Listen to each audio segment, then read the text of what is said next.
This video is not about Tyler Catastrophe. It's about you.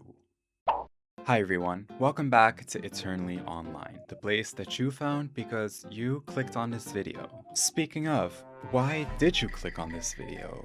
Is it because you wanted to get your daily fix of schadenfreude before going back to the miserable grind that is your modern life? Perhaps you needed a 15th video to regurgitate the situation on the internet's newest obsession, relaying you the exact same talking points on why he's bad, why he's a weirdo, and why the person he supports is bad. Well, I will just say right here in the intro, but I refuse to take part in that. Perhaps the fact that I haven't uploaded this earlier when it could have been more lucrative to upload when this was all blowing up, shows that I actually took the time to think about how I wanted to formulate my own thoughts and opinions on this matter, something that, no offense, but other creators really have not done. I am very uncomfortable at how the internet has targeted yet another person, no matter how problematic that person might be, being met with a vitriol and harassment by thousands of people that's equal to, if not worse, than their original offense. Goddamn, that was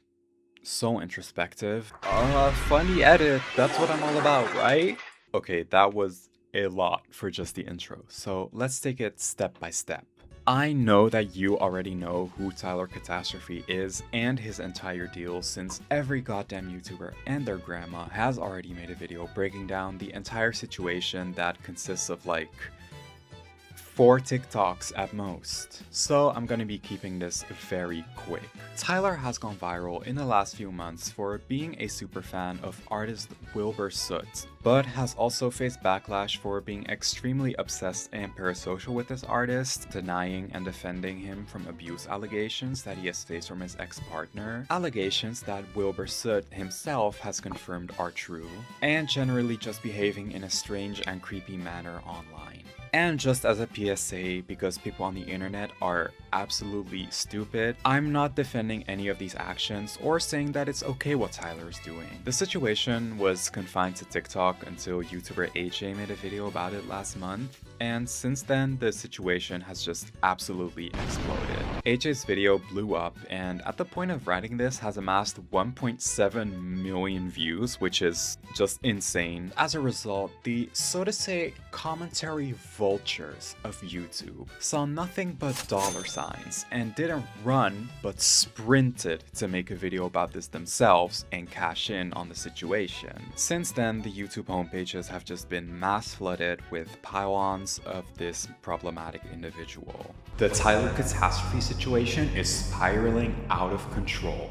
The Tyler Catastrophe situation is finally over. The Tyler Catastrophe situation is unhinged. Explaining Tyler Catastrophe's diabolical lore if you're employed and want to know the tea. Okay, at least this one has a unique title. When parasocial turns into obsession.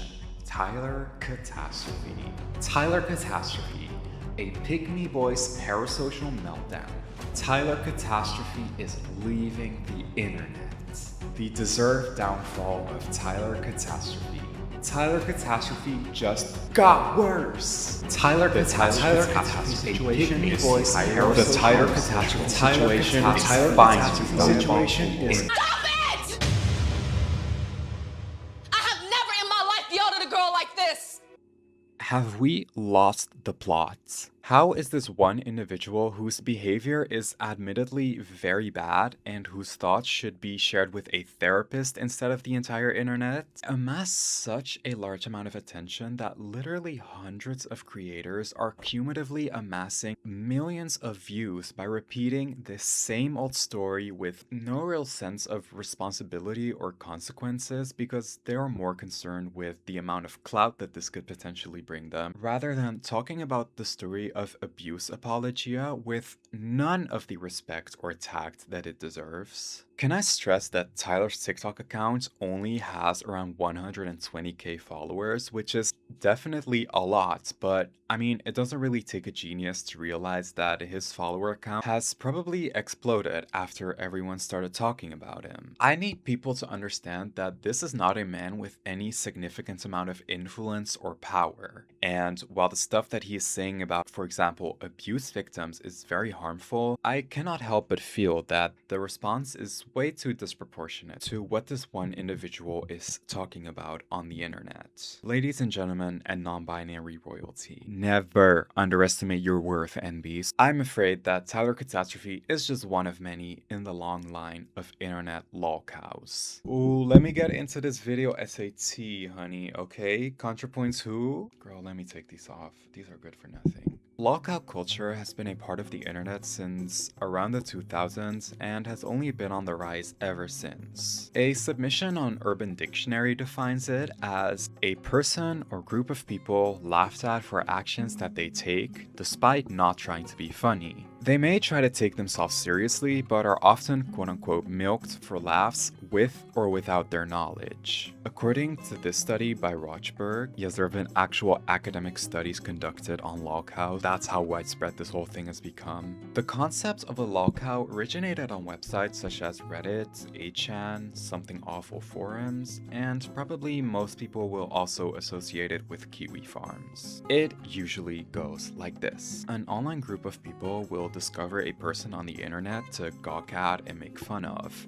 This is the lolcow. The lolcow in question will usually be neurodivergent, disabled, or have some other reason that will result in them participating in outlandish behavior. Because of these usual prerequisites, a lolcow does not usually realize that they are being made fun of by the audience who watches them. An audience that also regularly interacts with the lolcow directly and will try to bait them into having more and more extreme reactions as time goes on. Like we have seen with a lot of lolcows in the past, these interactions might start out innocently, but can quickly escalate into things like doxing, harassment, and threats. Some contemporary lolcows that you might know and not even have realized you are milking for laughs might include Ash Trevino, Amberlyn Reed, Tofia Chu, and I think the most infamous lolcow of all time has to be Chris Chan. Does Tyler Catastrophe have any of the illnesses or conditions that I just mentioned that can make an individual vulnerable to this kind of exploitation? I don't know. I cannot diagnose him. But with the way that he has said that his obsession with Wilbur Soot affects his ability to function socially and romantically in real life, anyone can see that his mental health is also not completely poppin', you know? So what does the internet do when they see this? Will they do the responsible thing and tell Tyler that, hey buddy, maybe this is best kept between you and a therapist and shouldn't be shared for the entire world to see, and hey, there's no shame at all in reaching out for help when you need it. Of course not. This is the internet. We want sensation. We want drama. We want tea. And so this man's instability gets turned into a digital freak show with millions tuning in, hundreds of identical thumbnails and titles talking about how crazy the Tyler Catastrophe situation is and how it just got so much worse, with the signature YouTube grimacing face that shows how crazy this person they're talking about is and how superior to it all the YouTuber commentating over it is. This is the thing that really kind of bugs me, and I know I'm not that big, right? So I don't know if this will fall onto deaf ears, but I just want to ask my YouTube commentary colleagues, why? Why do you feel the need to make a video on Tyler regurgitating the exact same shit that's said in the tens of other videos about this, not even with a unique perspective or take or nothing? All these videos are just dissecting the same few outlandish things he said over and over again and telling you on why it's bad and why it's wrong. I mean, I know the reason why. It's a topic that completely blew up and you want to be cashing in on the hype before it's all over. I mean, you realize that people on the internet are foaming at the mouth to watch a video on this guy. So you meet that demand in the hopes that people will watch your slop commentary video over the hundreds of other identical videos. As a small commentary channel, I get the struggle of like feeling like you have to leech off of these few very popular topics. So for grown creators, even though I don't think it's the most responsible thing on their part, I can kind of understand the reasoning behind jumping on the trend. However, that makes it all the more disappointing to see established big creators in the YouTube commentary scene join in on the millions of people making fun of this individual who, again, does not have any real influence or power over anything. Take Anna Marie Forcino's recent video about Tyler as an example. She has 650,000 subscribers. She could make a video about literally any topic and enough people would watch it. She does not need Tyler Catastrophe to keep the lights on in her apartment, okay? Yet she still makes her own video almost 2 weeks after the initial trend, literally recapping almost beat for beat what every other video before her has been saying. I know that I keep repeating this and I sound like a broken record, okay? But I'm only saying it because it is so egregious and shameless. In the intro of her video, Anna Marie literally acknowledges that she is the so manyth person making a video on Tyler and promises that her video will be different because there have been quote-unquote new developments. And I kid you fucking not, literally the first 20 minutes of this 40-minute video go over the exact same TikToks in the exact same order that the original creator AJ already tackled in her own video. Anna Marie even mentions the fact that Tyler has come out himself and said that he and his family have received an immense amount of death threats because of this situation. When the death threat started, I think we all greatly underestimated just how far some people were going to go in order to hurt me and the people I care about. My family, my friends, anyone and everyone who has ever interacted with or supported me in any way. And by the time I realized what was happening, it was every second of every day, and I didn't know what the fuck to do. And she is just so lax about it to her audience of over 500,000 people. At the end of the video, she's just kind of like, well, we should hate on Tyler Catastrophe for being an abuse apologizer. We shouldn't hate him for being cringe. And she just kind of shrugs off the fact that people have sent his family death threats over this. To top this insanity off, she does a sponsor read for a therapy business in this video. Because while you are completely demolishing another person's mental health by, joining in on the collective humiliation of this individual along with millions of other people, your mental health matters too. This is not like insane. I'm sorry. Oh my god. And this segment is not like supposed to be a character assassination on Anne-Marie Forcino. I'm not saying that you should hate her or that she's a bad person for this. I feel comfortable saying that she most likely did not have any bad intentions with making this video and wanted to do nothing more than put out a entertaining piece of content for her audience. But that is also kind of the issue with the internet. The individual actions that we take can feel so small that we hardly ever realize how much impact these small actions can have when they add up in the grand scheme of things. We all at civics class, right? We know collective action. You as an individual watching, interacting, or liking one of these videos about Tyler Catastrophe, or even interacting on his personal social media might not feel like much. I mean, what power do you have, But there are always thousands, if not millions of other people who feel the exact same way you do, who do the same things, and just imagine how fast those actions can pile on, especially when you are at the receiving end of it. And that brings me to my next segment, performative morality. So one thing that you might not know about me is that I am autistic. I actually got diagnosed 2 years ago as an adult, and I gotta say, a lot of things suddenly make sense. However, one of the most traumatizing experiences I've had in regards to being autistic happened to me not that long ago. I had the misfortune of joining a social circle who seemed hell-bent on framing me as a danger or threat whenever I showcased autistic behavior, saying my thoughts directly, going on a tangent that went on for a little too long, taking things just a little too seriously. That was all unacceptable and apparently made them feel unsafe. All while I was being treated in an extremely rude and even worse way by the same people who were offended at my harmless autistic traits. It escalated to a point where these people knew the exact ways in which they could provoke a reaction out of me with enough plausible deniability that, hey, they weren't doing anything, I was just talking. So they did, time and time again.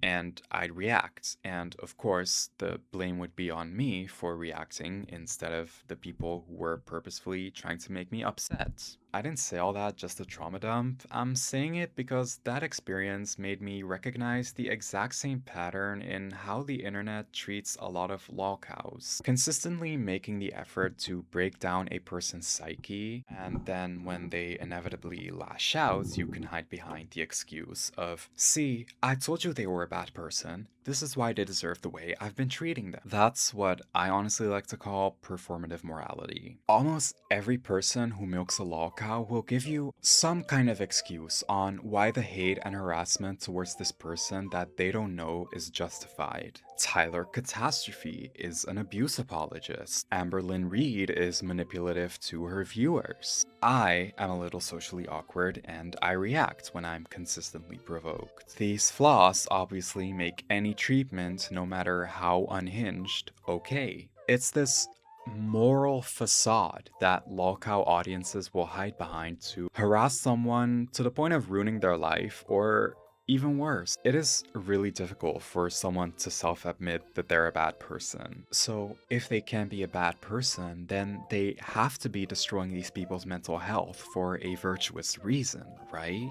And trust they will find that reason. From things as serious and reprehensible as all of Chris Chan's actions, to something as minuscule as a slightly cringeworthy idol on the internet using the correct pronunciation for strawberry in Japanese. This way, you get to feel morally superior while doing extremely morally reprehensible things, sometimes sinking even lower than the behavior of the lolcow. As we've seen with Tyler, this quickly devolves into harassment, threats to family, and in other cases, people taking their own lives. And may I ask you to think about something for a second? Ask yourself, what do all these lolcows have in common? We all know that beauty standards are just made up bullshit, but it is clear to see that all these lolcows, apart from some extremely rare cases, are all not quote-unquote conventionally attractive. Would there be as many people clowning on Tyler Catastrophe if he were skinny, cisgender, and heterosexual? We can literally never know, but I also kind of know.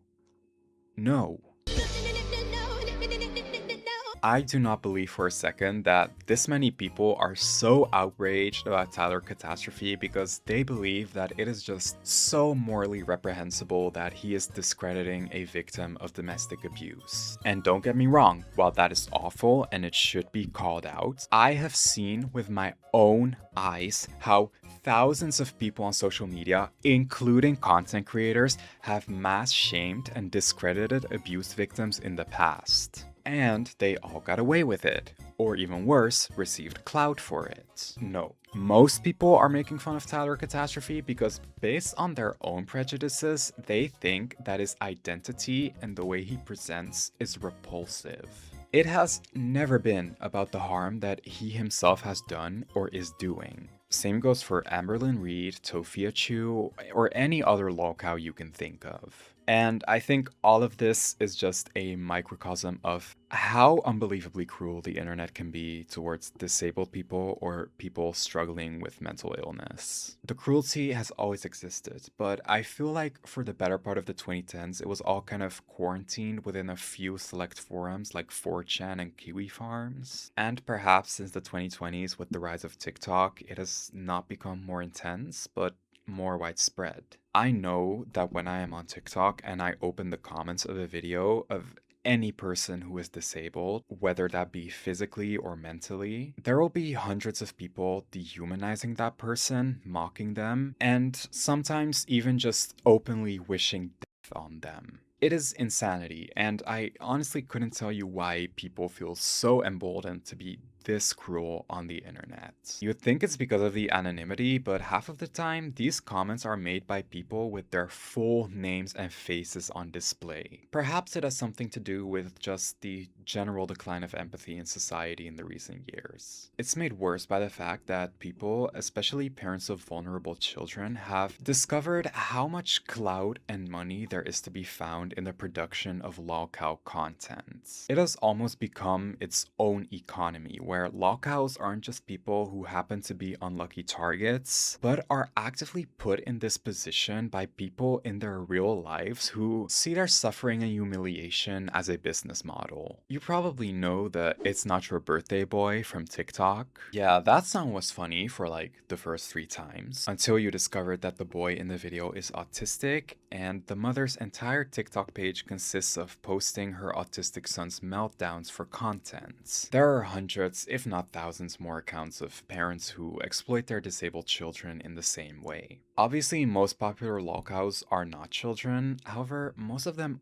are in a position mentally where they might not always realize the consequences to posting something online. The whole appeal of a lolcow for many people is that it's someone who just easily makes themselves a target.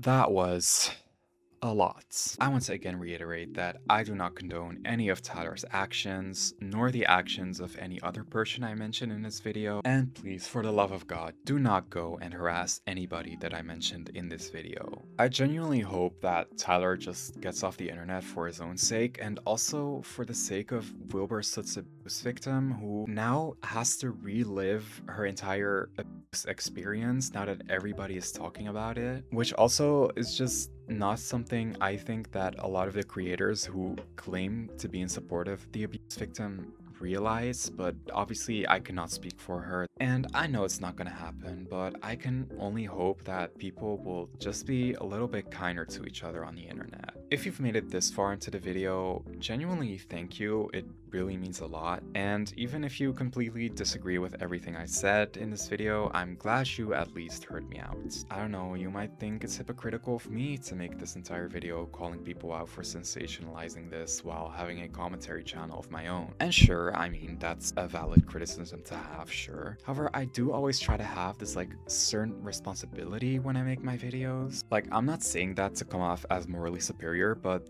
there's a reason why I never try to make my videos like a targeted call out of like one specific person, unless they're like billionaires and have like all the fucking power in the world. Because I would just personally feel uncomfortable going after like a private citizen like that. I know that other commentary channels don't have that problem, and that's fine, but it's just like a personal boundary for me. If you're essentially untouchable because you have like all the fucking wealth and power in the world, like, I don't know, the Meadowlane CEO, okay, yeah, then I wouldn't mind giving a little harsh criticism. But if I were to do like a deep dive and air out the social media of a random rude K-pop fan at a concert or something, yeah, I'd feel weird about that. And I wish more randos on the internet would have that kind of self-awareness when, in one breath, they're criticizing Tyler Catastrophe for being an obsessed parasocial weirdo, and then in the same breath digging up his old Tumblr profile from years back.